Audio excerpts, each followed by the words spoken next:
welcome to the deep dive. You know, I get asked this question all the time. How do you actually train your brain to think in English? Yeah. Not just translate, but think. You sent over some really interesting techniques to look into. Absolutely. So I'm excited to kind of dig into those with you. Yeah, it's like upgrading your mental software, right? Yeah, love that. We're going to really unpack Yeah. how to make English your default. I'm here for it. For thinking, yeah. We hear so much about immersion, right? But how do you go beyond just passively absorbing English? Right. Well, just listening to music or watching movies is a great start. Sure. But it's like learning to swim with floaties on. You need to take the floaties off and dive in. Okay. So one way to do that is to be your own narrator. Okay, what does that mean? Describe your day, your thoughts, your activities in English, Okay. even the mundane ones, as if you were doing a voiceover for your own life. Oh, interesting. Like, I am opening the refrigerator. I am looking for the milk. Okay. It might feel silly at first. Yeah. But you're forcing your brain to make that connection Sure. between thought and spoken word. That's a good one. Okay, so, and I've also heard that talking to yourself out loud can be helpful. Absolutely. We don't mean like full-blown conversations in public, but just find a private space. Right. Read an article out loud, even. Okay. It really works on fluency. It's like anything, the more you practice, the better you get. Yeah. Now, one thing that always trips me up is when I hit a word that I just don't know. Yeah.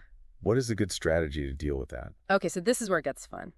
Instead of reaching for the dictionary or your phone, try paraphrasing it in English. Okay. So let's say you don't know the word frustrated. Okay. Instead of getting stuck, you can say, I feel, how do you say, when things don't go your way and you feel a bit angry. Right. You're describing it. Yeah, that's brilliant. It forces you to think outside the box. And Yes, and use the words you do know. Exactly, even with a limited vocabulary. And that resourcefulness is a key skill to develop. Totally.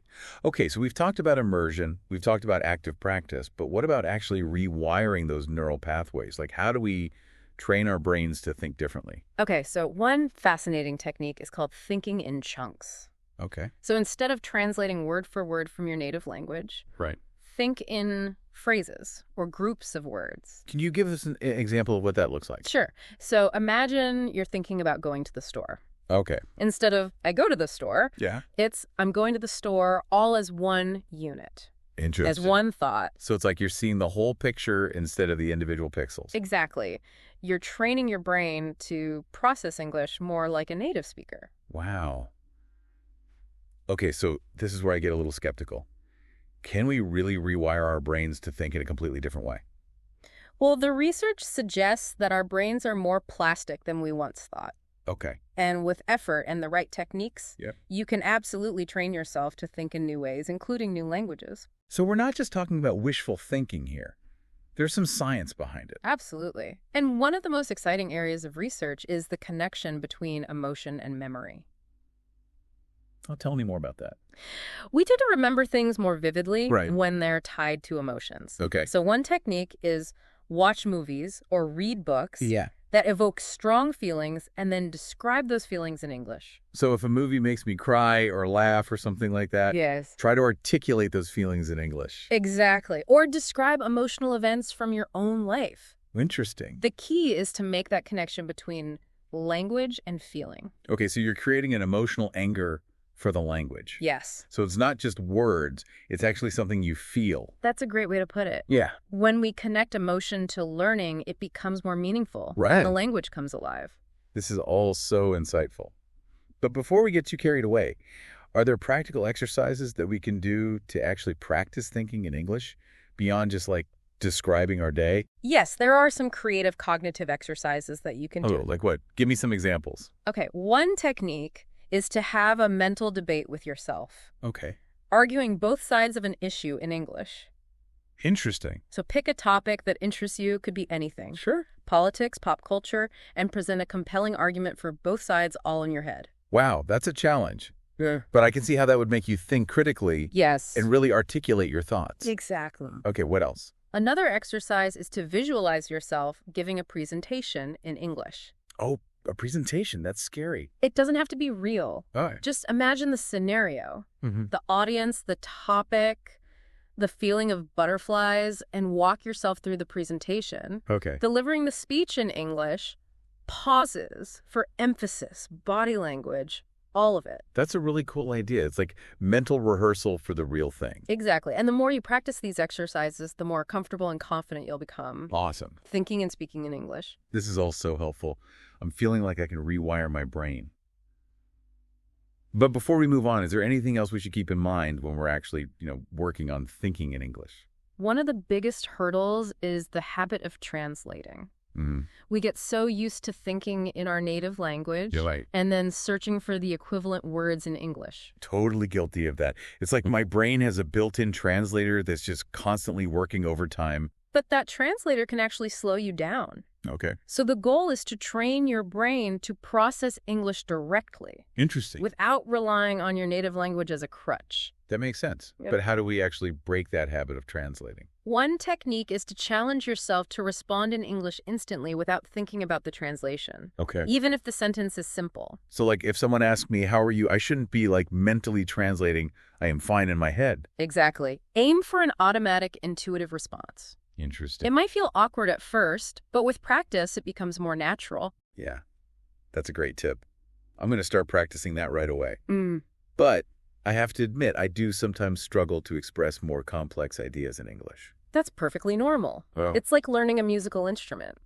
You wouldn't start with a complex concerto. Right. You'd begin with simple scales and exercises. So I should simplify my thoughts when I'm speaking in English. Yes. Start with basic words and sentences and gradually build up your vocabulary Okay. and complexity as you become more comfortable. Right. Don't be afraid to use simpler language at first. Yeah. It's more important to communicate clearly than to try to impress with fancy words. That's a great point. Yeah. I think sometimes I get so caught up in trying to sound eloquent Yeah. that I lose the actual message. It's a common trap, especially for perfectionists. Yeah. But remember, fluency is about communicating effectively, Right. not about speaking perfectly. So it's better to make mistakes and keep the conversation flowing Absolutely. than to get stuck. Mistakes are part of the process. Yeah. Embrace them, learn from them, and keep moving forward. I love it. This has been so insightful. I feel like I'm already starting to see the world through an English lens. That's great. But before we get ahead of ourselves, what are some other ways that we can create a more supportive environment for thinking in English? I mean, beyond just the mental exercises. Think about your physical environment as well. Surround yourself with English. So more than just like watching movies and listening to music. Exactly. Yeah. Fill your space with English books, magazines, podcasts playing in the background. I've even heard of people putting up sticky notes with English words around their house. That's a great idea. It's about creating constant visual reminders Yeah. of the language you're learning. The more you immerse yourself, the more natural it will become to think in that language. It's like creating an English bubble around yourself. Yes. But what about when we're not actively surrounded by English materials? Is there anything we can do to kind of keep our brains engaged? Absolutely. This is where the power of internal monologue comes in. Internal monologues, so talking to ourselves in our heads. Yes. But in English, Okay. make a conscious effort to think to yourself in English, Okay. even for simple things. I'm walking to work, I'm making coffee. The key is to make it the default language of your inner voice. Oh, that's interesting. So keep those muscles working even when you're not actively studying. Exactly. Okay. But let's be honest. Sometimes our inner voices can be pretty critical. Yeah. Is there anything we can do to make those internal monologues more positive and productive? That's a great question. One technique is to mentally argue with yourself in English. Oh, okay. So choose a topic, Mm. anything you have an opinion on, Yeah. and present both sides of the argument. Okay. Using persuasive language, strong reasoning. It's like a mini debate tournament in my own mind. Exactly. And it not only strengthens your critical thinking skills, Right. but it also helps you develop fluency Yeah. in expressing different perspectives, all in English. Okay, this is all so helpful. I'm feeling more and more confident in my ability to think in English. But before we move on, are there any other ways that we can use writing to reinforce those thought patterns, beyond just journaling? Writing is a fantastic way to solidify your learning and train your brain to think more clearly in English. Okay. Whether it's journaling, writing stories, composing emails, putting your thoughts down in written English Right. forces you to think carefully about grammar, vocabulary, sentence structure. So the act of writing helps to kind of organize our thoughts and make them more concrete. Exactly. It's like taking those jumbled thoughts floating around Right. and putting them in order on the page using the rules and structures of the English language. That makes sense.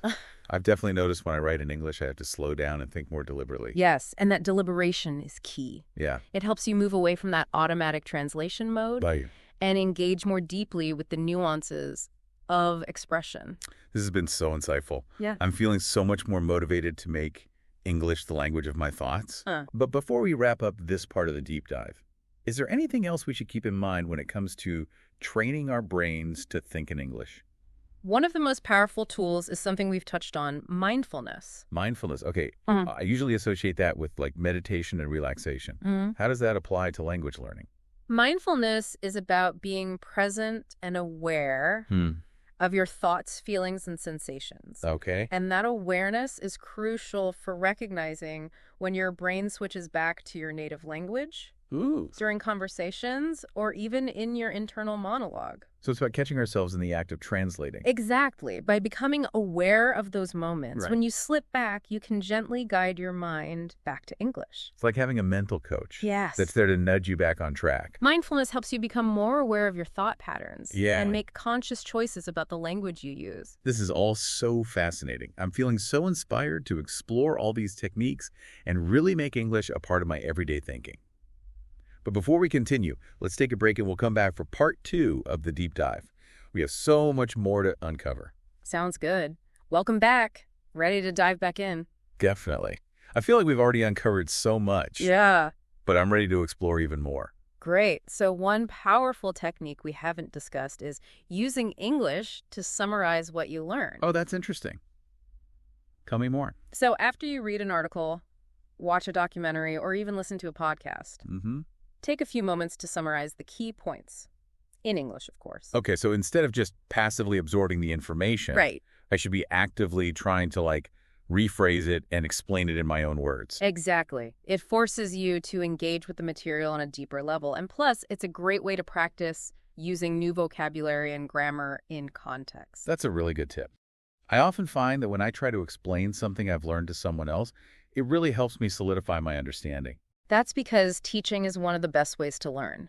Yeah. And summarizing information in English is like teaching yourself. I love that. Becoming your own English tutor. Exactly. Okay, so we've talked about summarizing what we learn. But what about the learning materials themselves? Should we stick to simple, easy to understand content, or should we challenge ourselves with more complex materials? This is where a lot of learners get stuck in a rut. They stick to the same comfortable level Right. and never really push themselves to grow. So you're saying we should embrace the challenge and seek out materials that are maybe a little bit beyond our comfort zone. Absolutely. Think of it like weightlifting for your brain. Yeah. You need to progressively increase the weight to build muscle and strength. Got it. And the same principle applies to language learning. So instead of sticking with children's books and simple podcasts, I should try tackling maybe more complex novels or documentaries or even academic articles. Exactly. By stretching your comprehension skills, you're forcing your brain to adapt and expand its capacity for processing English. Okay, I like that analogy. Yeah. I can see how pushing myself to understand more challenging content would kind of force me to think more deeply and creatively in English. And don't worry if you don't understand every single word. Right. The goal is to gradually expose yourself to a wider range. Okay. Even if you need to look up some words or reread certain passages. That makes me feel a lot better. Uh-huh. I often get discouraged when I encounter words I don't know or complex sentence structures. Yeah, but struggling is a sign that you're learning. Okay. Embrace those moments of challenge. Highlight. They're opportunities for growth. This is so empowering. I'm starting to feel like I can conquer any English text. That's the spirit. But before we get too carried away, are there any technological tools that can help us train our brains to think in English? Absolutely. Technology can be a fantastic ally in your language learning journey. Yeah. There are tons of apps, websites, online resources. What are some of your favorites? Well, for vocabulary building and grammar practice apps like Duolingo, Babbel, Memrise, they can be really helpful. They offer gamified lessons, interactive exercises, personalized feedback. Yeah, I've tried some of those apps before, and I have to admit they can be quite addicting. It's like playing a game while you learn. Exactly. And that's the beauty of technology. It can make learning feel less like a chore and more like a playful challenge. Okay, so we have apps for vocabulary and grammar, but what about practicing speaking? Are there any technological tools that can help with that? One super useful tool is the voice-to-text feature on your phone or computer. Oh, yeah, I use that all the time for texting and writing emails. Yeah. But how can that help with learning to think in English? Instead of typing or writing, try dictating your thoughts and ideas aloud, Okay. using the voice-to-text feature to transcribe them into written English. Well, that's a good idea. So you're thinking and speaking in English simultaneously. It forces you to. Exactly. It's a fantastic way to practice your pronunciation and just get comfortable expressing yourself verbally. Okay, this is also helpful. I'm starting to see how technology can really play a key role in rewiring our brains to think in English. But before we move on, are there any other aspects of language learning that we should be mindful of as we're training our brains? One crucial aspect is connecting English to your emotions. Oh, we touched on that earlier when we Right. talked about watching movies and reading books. Exactly. But are there any other ways to kind of integrate emotion into our language learning? Absolutely. Think about the important relationships in your life. Okay. Your family, your friends, your significant other. Try describing those relationships in detail, Oh. using English to express the nuances of your feelings and connections. So instead of just saying, I love my family, I should try to articulate the specific qualities that I admire and appreciate Exactly. using like descriptive language. Yes, or think about a time when you experienced a strong emotion, whether it was joy, sadness, anger, fear. Right. Describe that event in vivid detail, Okay. using English to capture the intensity of your feelings. So it's like painting a picture with words using the colors of emotion. That's a beautiful way to put it. By connecting English to those meaningful experiences and emotions, you're making the language a part of who you are. I love that. This is all so insightful. I'm feeling more and more motivated to make English a part of my heart and soul, Yes, not just my head. exactly. But before we get too sentimental, Sure. are there any other practical techniques that we can use to really solidify those English thought patterns?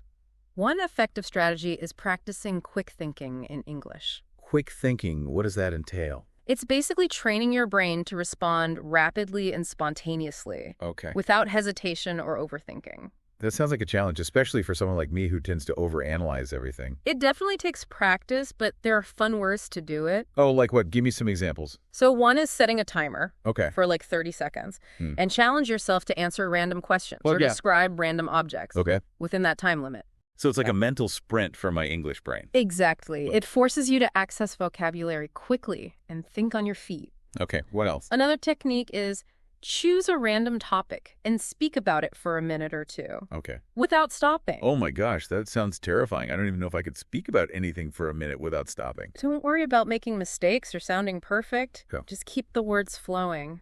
Yeah. Get comfortable with that rhythm and spontaneity. Okay. I'm willing to give it a try. I can see how practicing that would help you overcome the fear of speaking up. Yes. And that fear is something so many English learners struggle with. Yeah. The more you practice that quick thinking, Right. the less intimidating those real-life conversations will become. This is all so helpful. I'm Yeah. feeling more and more confident about my ability to think and speak fluently. That's great. But before we continue, let's take a short break and come back for the final part of our deep dive. Sounds good. Welcome back to our deep dive. I'm ready for the final stretch of English brain training. Me too. We've covered a lot, but there are a few more strategies we should touch on. Okay, well, I'm all ears. Yeah. What else do you have for us? One technique that often gets overlooked is spaced repetition. Spaced repetition. Okay, I'm not familiar with that term. What is that? It's a learning technique where you review material Okay. at increasing intervals Okay. to really enhance long-term retention. So instead of cramming all the information at once, I should space out my review sessions over time. Exactly. And there are some great tools that can help you with this, like flashcards or apps like Anki. Okay, I've used flashcards before to study vocabulary, but I usually just kind of go through the whole stack at once. Yeah. How would I use those with spaced repetition? So let's say you learn a new word today. Okay. You would review it again tomorrow, Mm-hmm. then maybe 2 days later, Okay. then a week later, and so on. Okay. So those intervals gradually increase, and that helps your brain solidify the information. Interesting. So it's like giving your brain a little nudge Yeah. to remember the information right before it's about to forget it. That's a great way to put it. Spaced repetition really takes advantage of the way our brains naturally learn and forget information. Okay, I'm definitely going to try incorporating that into my English studies. That's awesome. But I have to admit, sometimes it feels like my brain is just resisting all these efforts to switch to English. Yeah. Are there any more subtle ways we can encourage our brains to think in English? Well, one technique that can be really effective is engaging your senses. Engaging my senses. What do you mean by that? Think about how you experience the world through your five senses. Okay. Sight, sound, touch, taste, smell. Mm. Now, challenge yourself to describe those sensory experiences in English Oh, okay. throughout the day. So instead of just thinking, this coffee smells good, Yeah. I should try to articulate those specific aromas Exactly. using more descriptive English words. Yes. Or pay attention to the colors, shapes, textures Okay. of the objects around you and try to find those English words. So it's like training my senses to speak English. That's a great way to put it. You're creating new neural pathways that link the language to your everyday life. Okay, this is so insightful. I'm starting to see how we can kind of weave English into every aspect of our existence. Yes. But before we get too philosophical, Sure. are there any other practical techniques that we can use? Absolutely. Remember, one of the biggest obstacles is translating. Right. So we need to break free from that mental crutch. I know we talked about responding instantly Yes. without translating, but are there other ways we can reframe that thought process? One helpful technique is to rephrase concepts Oh, after you've thought of them in English. I'm not sure I follow. Can you give an example? Sure. So let's say you think to yourself, I need to go to the store. Okay. After that thought pops into your head, try rephrasing it as, I have to buy groceries today. So I'm essentially saying the same thing twice. Right. But using different words and sentence structures? Exactly. You're doing mental gymnastics with the English language. Yeah, that's a cool strategy. Yeah. I'm going to try that. Awesome. But sometimes I feel like I'm just scratching the surface. Mm-hmm. Is there any way to kind of go deeper and create more robust mental pathways? One way to do that is focus on word associations. Word associations. Okay. Like that game, you say a word, Yes. and the next person says the first word that pops into their head. Exactly. But you're playing this game with yourself No. using English words. So if I say the word apple, I might think of fruit, red, sweet, or tree. Exactly. And the goal is to create a web of interconnected ideas Okay. using English words as those building blocks. So you're building a mental map Yes. of the English language? And the more connections you create, the easier it'll be for your brain to access that vocabulary and grammar. This is all so fascinating. Yeah. I'm so inspired to explore all these techniques and really make English a part of my everyday thinking. But before we wrap up, is there anything else that we should keep in mind? I think one of the most important things is to be patient with yourself. Oh, patience. Yeah, That's easier said than done. I want to be fluent yesterday. I understand. But learning a language, especially to the point where you can think in it, takes time and effort. So I shouldn't get discouraged if I don't see results right away. Exactly. Celebrate those small victories, embrace the challenges, and trust that with dedication, you will achieve your goal. This has been such an inspiring and insightful deep dive. I feel like I have a whole new toolkit for training my brain. Me too. And remember, the key is to find what works for you and make learning fun. Yes. And most importantly, never stop exploring. Thank you so much for sharing your expertise. This has been an incredible journey. And to our listeners, we hope you've enjoyed this deep dive as much as we have. Keep practicing, keep exploring, and keep those English thoughts flowing.